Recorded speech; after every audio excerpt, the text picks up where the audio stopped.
Nah di tahun 2013-an ada satu keluarga, suami istri dan anaknya umur 20-an tahun lah. Kita sebut aja namanya Yuni. Datanglah ke desa ini. Nah mereka semua, Yuni dan orang tuanya, nginep di rumah saudaranya mereka. Nah di desa itu, saudara keluarga Yuni ini juga tinggal bertiga. Suami, istri, sama satu orang cewek yang seumuran juga sama Yuni, namanya Sarah. Pas banget hari itu, tepat di hari Kamis malam. Ya which is malam Jumat kan. Singkat cerita, nah sekitar jam 12-an malam, semua satu rumah udah pada tidur. Yuni tuh gak bisa tidur Nat, karena dia lapar. Dia mau ngebangunin orang rumah gak enak. Akhirnya dia keluar tuh ke ruang makan buat nyari makanan. Ternyata makanan rumah mereka kosong, habis semua. Karena Yuni juga tahu ada warung yang buka 24 jam, akhirnya Yuni mutusin buat keluar rumah buat beli makan. Beli makanan di warteg itu. Nah sekitar jam 12-an malam, Yuni jalan ke warteg itu, dan ternyata warteg itu buka Nat. Dan emang sepi pengunjung gitu, lagi sepi kayaknya malam itu. Pas dia masuk ke dalam wartegnya nih, kosong, penjaganya gak ada. Yuni manggil lah kayak, "Misi pak, bu." Berkali-kali dipanggil sama Yuni, tapi gak ada yang nyaut sama sekali nih. Sampai akhirnya Yuni mau keluar tuh, karena ya wartegnya lagi sepi kan, mungkin gak ada orangnya kan.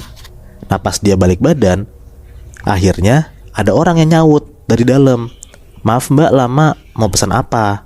Ternyata yang ngejaga tuh ibu-ibu. Ya udah tuh Yuni milih makanan, dan si ibu itu ngambilin. Ibu yang ngomong, "Ini mbak makanannya." Nah Yuni ini fokus banget makan karena dia lapar banget kan. Dia nunduk tuh, liatin makanannya aja sambil nyuap.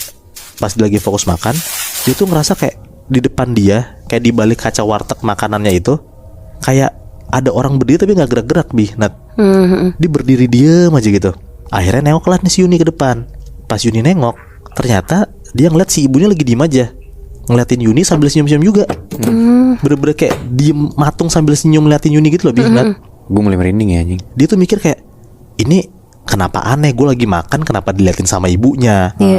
Pas si Yuni juga curi-curi pandang liatin ibunya, akhirnya si ibu tuh langsung masuk ke dalam warteg. Lanjutlah si Yuni makan lagi. Pas Yuni lagi makan, dia denger Nat, di dalam warteg itu, berarti kan di belakangnya juga kan. Dia denger kayak ada orang komat kamit. Dia tuh gak tahu kayak suara orang ngaji atau orang komat kamit, pokoknya tuh ngomong kayak bahasa Jawa, kayak ngomong-ngomong gak jelas gitu loh. Nah suaranya tuh dari dalam wartegnya itu, dari dapurnya itu. Iya si Yuni denger dari situ. Seketika Yuni tuh langsung nengok lah ke arah belakang warteg itu. Dia tuh kayak celingak-celinguk nyari kayak, itu suara apa, sumber suara tuh dari mana gitu. Nah pas dia lagi nengok-nengok ke arah dapur warteg itu, tiba-tiba Nat, dari balik etalase kaca makanan itu, si Yuni ngeliat ada sundel bolong berdiri gede banget. Langsung nongol tiba-tiba gitu loh. Pas lagi berdiri, si sundel bolong ini ngomong kayak, "Enak mbak makanannya." Di situ tuh Yuni langsung bangun. Dia tuh langsung lari keluar warteg, dan dia tuh udah gak mikirin soal bayar-membayar lah. Pas dia keluar warteg, di seberang warteg itu kan ada kuburan kan. Dia nengok lah ke arah kuburannya. Pas dia nengok ke arah kuburannya, dia tuh ngeliat kayak banyak banget pocong berdiri di depan kuburan itu.